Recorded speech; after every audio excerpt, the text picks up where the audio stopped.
The last thing we need is for Afghanistan to collapse, and we end up with a failed state which creates a vacuum and is filled by more extreme elements.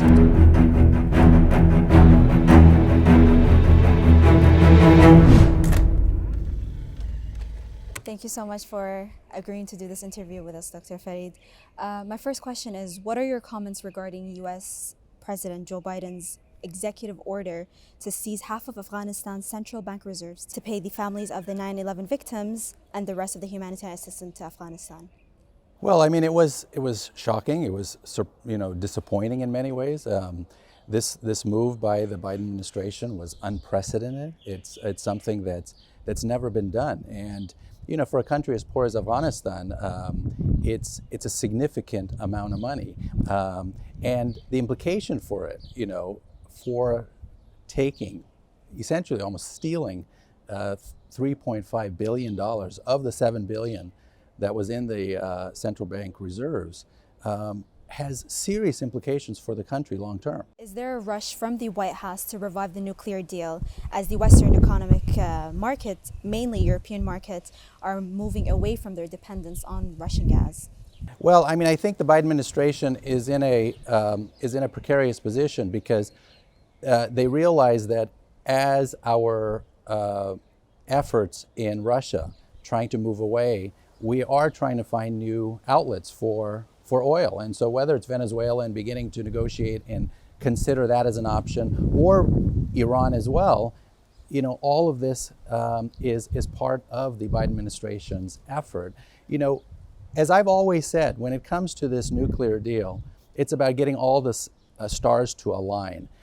The administration in the U.S. has to be open and willing to negotiate, just as the Iranian administration and government has to be willing to negotiate. You have a Biden administration that's interested and open to renegotiating this deal, but in Iran, not as forthright in wanting to negotiate. So getting those stars to align on both sides isn't always easy. And right now, it is difficult. What are some of the implications of the possibility of removing the IRGC from the terrorist-designated U.S. list?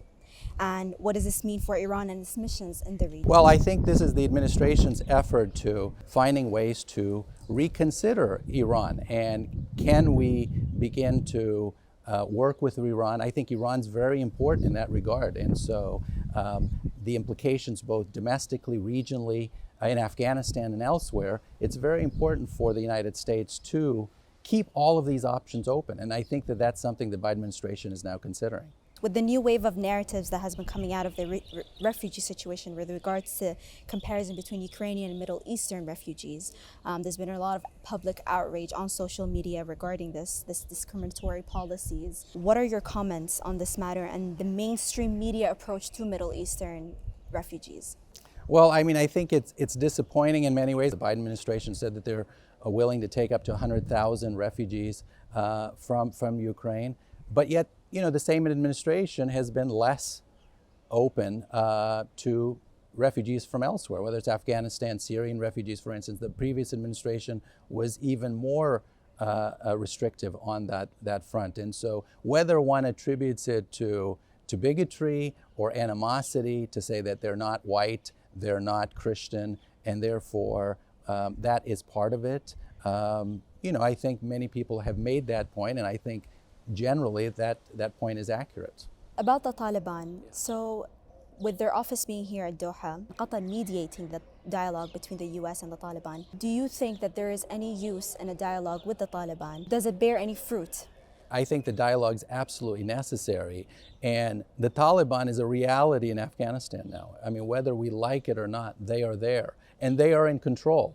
And our way, in terms of the U.S.'s efforts of how we've dealt with Afghanistan over the past 20 years, has had, serious problems. And I think that we don't have as much leverage when it comes to the Taliban as we did in the past, and consequently, our ability to influence what's happening internally within Afghanistan is far more limited.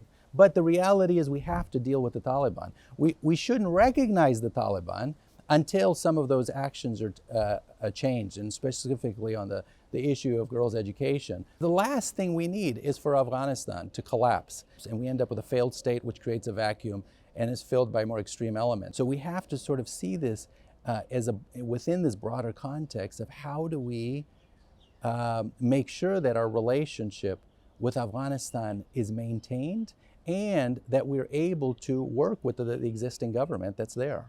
So in his book, Edward Said accuses the American media of using Islam to explain events or personalities. Can we see this played out in the treatment of American Muslims, especially in the post-9/11 era? Well, I think as an American Muslim, it's something that we've been dealing with on a regular basis. Since 9/11, we see this contention and this animosity that's also there for many American Muslims. And so you have, especially during the Trump administration, it was particularly difficult in terms of the rhetoric that the president was saying, and that then translated into making it more acceptable to have animosity towards fellow American Muslims. And I think the president and those in high government official positions really have a responsibility to ease this tension by making sure that Muslims in America are seen as integral to American society. I mean, they're such an integral part of this country, as well as the historic record in terms of how much they've contributed to American society.